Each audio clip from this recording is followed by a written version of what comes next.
Suspense. And the producer of radio's outstanding theater of thrills, the master of mystery and adventure, William N. Robeson.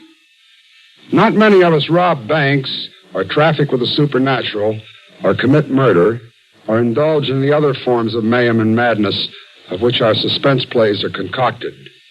Yet most of us are destined to play our parts in one of the most suspenseful dramas man can experience, the birth of a baby. That's what our story is about. That and the Hollywood Freeway. That swift and terrifying facility built by man, not for the convenience of men, but for the convenience of machines. It is the most heavily traveled road in the world. It knows death intimately, almost daily.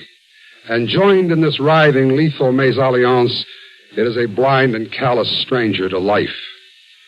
Listen then, as Mr. Frank Lovejoy and Miss Joan Banks star in Ivy is a Lovely Name, which begins in just a moment. Mutual of Omaha, celebrating its 50th year of service, has important news for men and women aged 50 and over. As a special anniversary offer, Mutual of Omaha has just extended its senior security plan to qualified men and women beginning at age 50 at a saving in premium up to 35%. It's an individual policy providing hospital, surgical, convalescent, and nursing home benefits with a special renewal guarantee provision and a 10-day money-back guarantee. This new protection by Mutual Benefit Health and Accident Association is now available in most states. For details, contact your local Mutual of Omaha representative. He's a neighbor of yours, and his phone is listed in the yellow pages of your directory. Or write for details to Mutual of Omaha, Omaha, Nebraska. It's the new low-cost senior security protection for men and women aged 50 and over. Write today to Mutual of Omaha, Omaha, Nebraska for details. And now, Ivy is a Lovely Name, starring Frank Lovejoy and Joan Banks. A tale well calculated to keep you in suspense.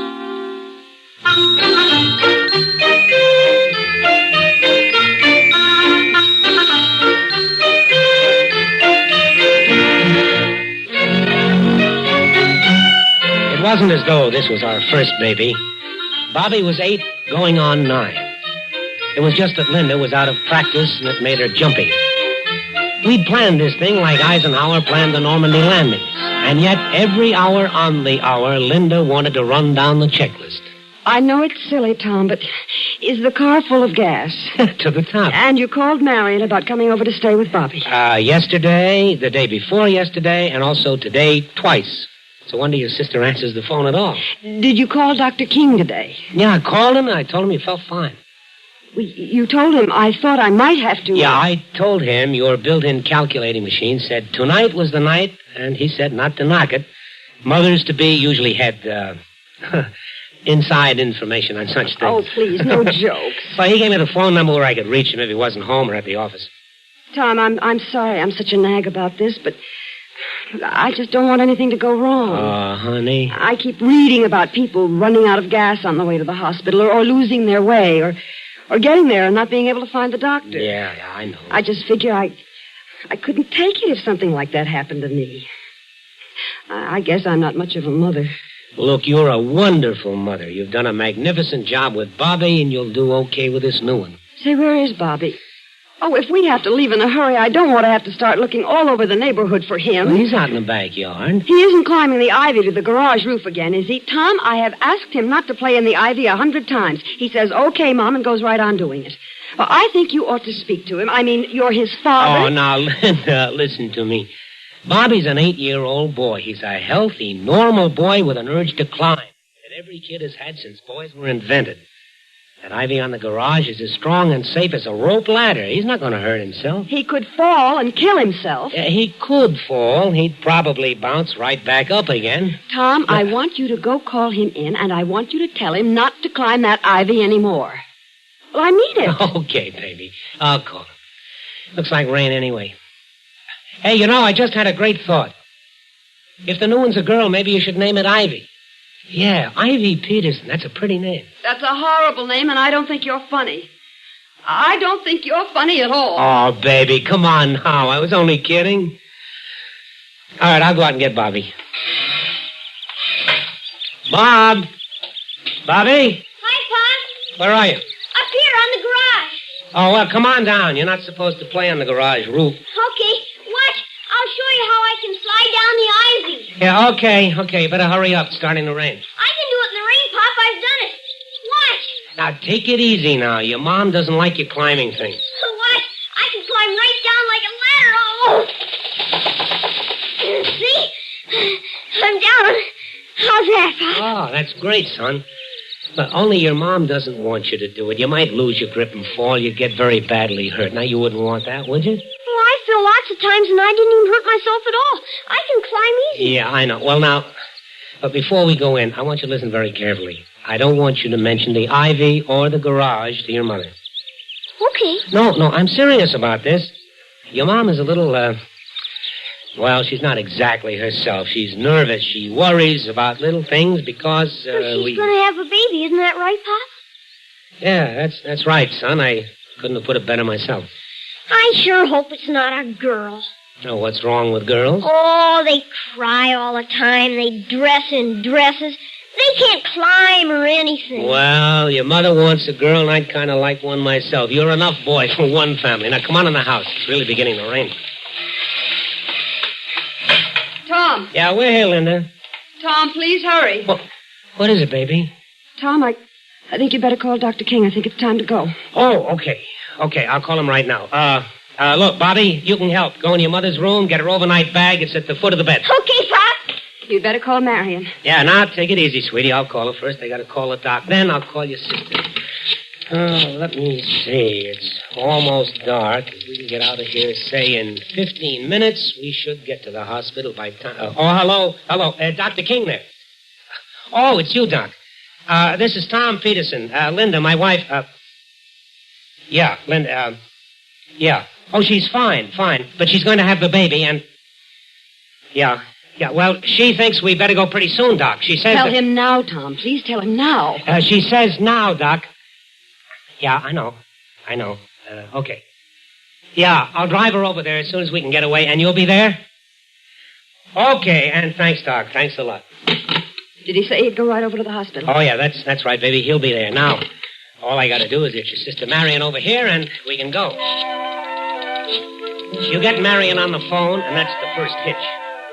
She says her husband Gus had their car, and it blew a gasket or something, and now she's about to have hysterics because she has no way of getting over to take care of Bobby. And you make the only move you can. You tell her to forget it, and you'll take Bobby to the hospital with you. Bobby. Yeah, Pop? Now, look, we're going to have to change things a little. You're going with us. Oh, Pop! Well, I can't help it, honey. Your sister got loused up with the car, and she can't get over here, so we got to do it this way. It'll be all right. Bobby won't be any trouble. Will you, Bobby? No, I won't be any trouble, I promise. Okay. Now, you all set, Linda? Yes. Bobby got the bag? Yep.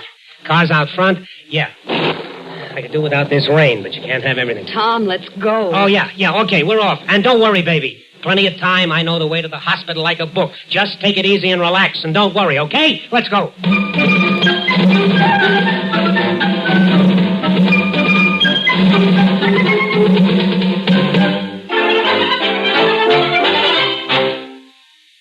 In a moment, we continue with the second act of Suspense.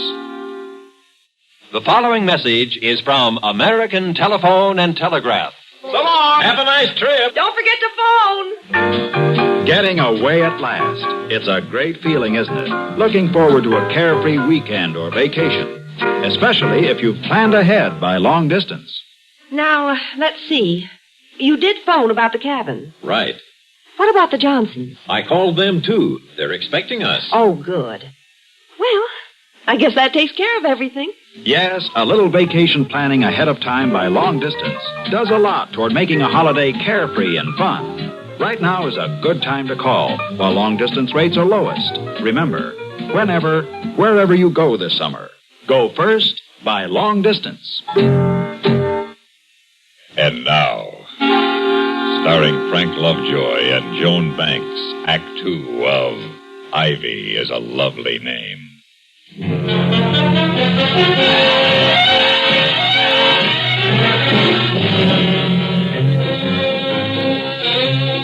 gone over the route so many times in your mind you could drive it blindfold. But you hadn't planned on a San Fernando Valley rainstorm. A half an hour of rain and the streets are running knee-deep, and your windshield is covered with mud and water before the wipers can clear it. The only thing that's really on your side is time. Because you had everything ready to go, and Linda said she could tell sooner with a second child. Well, that's what she said. Tom, how long will it take to get there? Well, you know, we planned it for about 20 minutes, half an hour at the outside. With this rain, I mean. How long would this rain?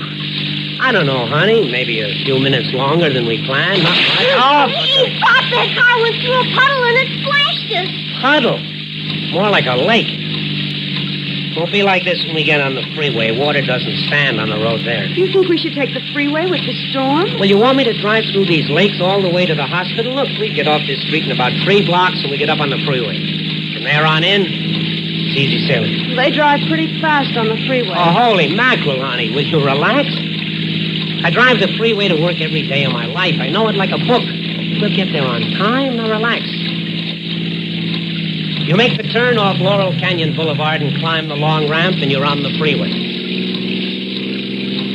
You've hollered right along with the next guy about the crazy, mixed-up Hollywood freeway system, but right now it looks great. 4 wide, velvet-smooth lanes inbound, 4 lanes outbound, and a lovely strip divider down the middle. Of course, on this section of freeway, the divider isn't a steel fence like on some. It's sort of a raised parkway, asphalt on top, about 10 feet wide, with boxes every 100 yards or so planted with shrubs. But it keeps you separated from the cars in the opposite lanes. And in a rain like this, with the glare from your headlights mixing crazily with the others, it's a comforting feeling just to know it's there. Daddy, are we almost there? Almost. How much further is it? Oh, stop bothering your daddy, Bobby. It's a little ways yet. Bobby, that's the Hollywood pole over there on the right. You can't see it, of course, but that's where it is. And those are the lights of Hollywood right ahead of the sun. Will we get to the hospital pretty soon? Sure we will, Bobby. We go along the freeway here till we get to the Vermont off-ramp, and then we get down Vermont a few blocks, and we'll be there. Do you know that we're doing almost 60 miles an hour, Tom? I do. Boy, 60. Let's go faster, Pop. Well, 60 is the average speed along the freeway, Bobby. If you go faster, you run into the cars ahead of you. If you go slower, you get clobbered by the cars behind you. There's an awful lot of traffic for this time of night, isn't there? Well, it's nothing unusual. They begin to jam up all the way to the interchange, but they all move. How do you feel? I'm all right, but I wish we'd get there. I thought you said the second ones were, well, a little more predictable. This one's in an awful hurry. Well, I'm sorry, Tom. Oh, come on now, baby. I didn't mean anything. Tom, will you see if you can get us there as soon as you can? Oh, please, not yet. Honey, just hang on. I'll see if I can. Tom! It's a tire, front tire. Tom, we're swerving. We're going up on the divider. I know.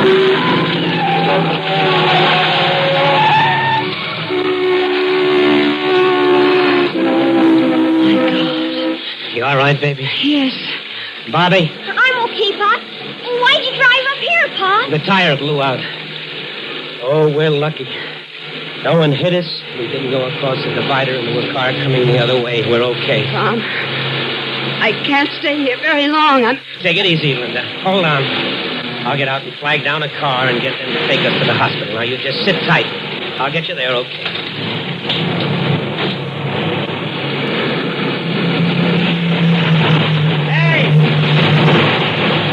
Hey, slow down, will you? We need help. Hey!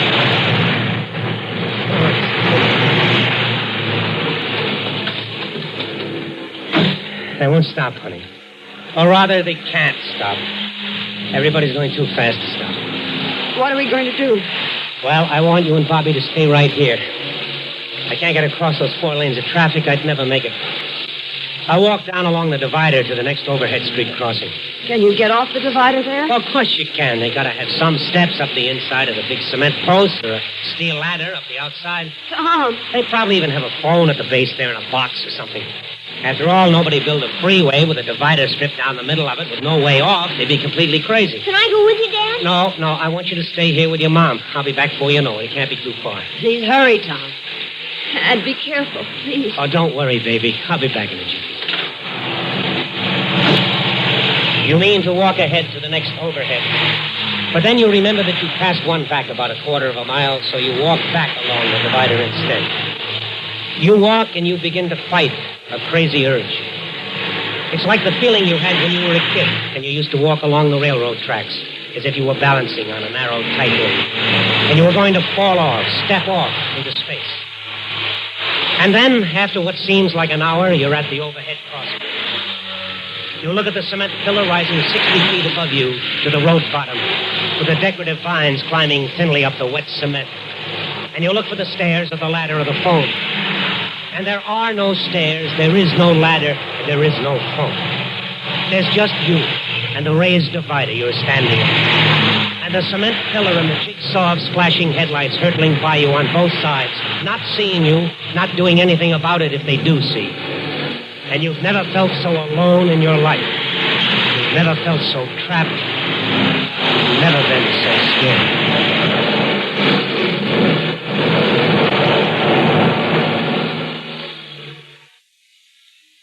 In a moment, we continue with the third act of Suspense.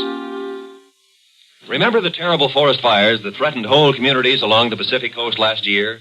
Or have you been in the vicinity of Bar Harbor, Maine, and seen miles and miles of beautiful forest land ruined by fire some years ago? Fires that destroy valuable timberland, wipe out whole towns, and endanger lives must be avoided, and it is possible, because 9 out of every 10 forest fires are man-made. Made, that is, through man's carelessness.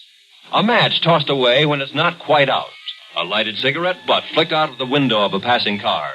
The smoldering ashes of a campfire left to burn itself out. These can and do cause costly fires. Summer and early fall are forest fire time, not so much because trees and underbrush are affected by the intense heat, but because more people are using the woods for hikes, picnicking, and camping, and more people are driving near or through wooded areas. This summer and all year long, make it a habit to be careful with fire whenever you're in or near the woods. And now, starring Frank Lovejoy and Joan Banks, Act 3 of Ivy is a Lovely Name. You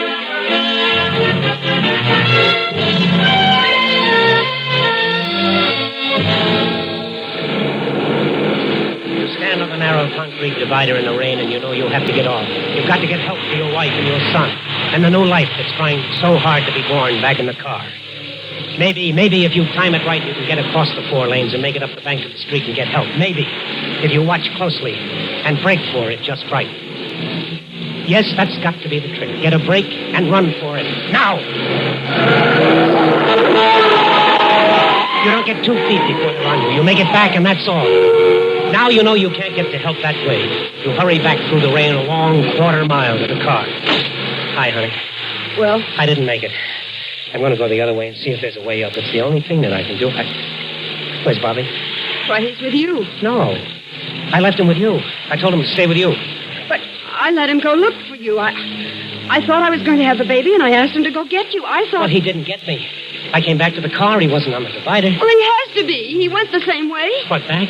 Back towards Hollywood? No. You said you were going forward to the next overhead. Oh, but I didn't go forward. I went back. Linda, Bobby's out alone on that divider somewhere. I'll go get him. Hurry, Tom. Please hurry. I can't hang on much longer. I can't. I'll be back, baby. I'll be back as soon as I can.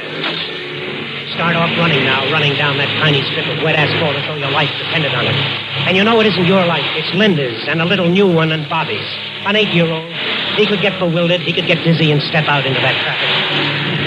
You keep running until you reach the overhead bridge, and there's no Bobby. Nothing but rain and concrete and headlights and fear. You're just about to make another try to run across the traffic when you hear it. A siren moving, coming along the freeway. Maybe you can stop it. Maybe you can jump out in front of it and stop it. But you know before you even consider it that you wouldn't live long enough to tell them what you wanted. Now you can see it. A revolving red light on the moving car coming up the fast lane. You stand there like a madman, waving your arms and screaming, "Stop! Here on the divider! Stop! Please!" You watch it trickle by you, and you hate them for not seeing you. You wonder if there is a way off this strip, this miserable, thin, wet divider. And then you realize the siren is dying down, not fading away, but stopping.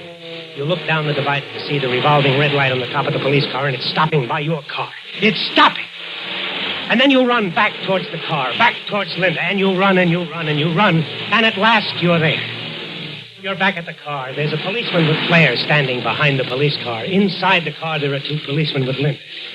And Bobby is there, too. Hi, Pop. Bobby, where were you? Where did you go? I went up the ivy, Pop. I thought maybe you'd climb the ivy up to the bridge, so I climbed up there to find you. Mom said to go find you. Okay, Bobby, okay. I guess you're the father here. Mother and child are doing fine. Mother and child? Linda, I'm okay, darling. It's a little girl. Bobby brought the policeman back with him. Bobby's quite a boy. Popped up over the edge of the overhead bridge just as we were crossing. I thought I was seeing things. I wouldn't have climbed it, Pop, but I thought you were up there. It's okay, son. You did the right thing. Oh, it was easy. The ivy was just like it is on the garage. Linda? Yes. I couldn't get off. I couldn't find any way off that divider. If it wasn't for Bobby. I know, Tom, I know. You know something else I know? What? I've changed my mind. I think Ivy's a lovely name for a girl. Yeah? Ivy. Ivy Peterson. That is a lovely name. Hi, Ivy.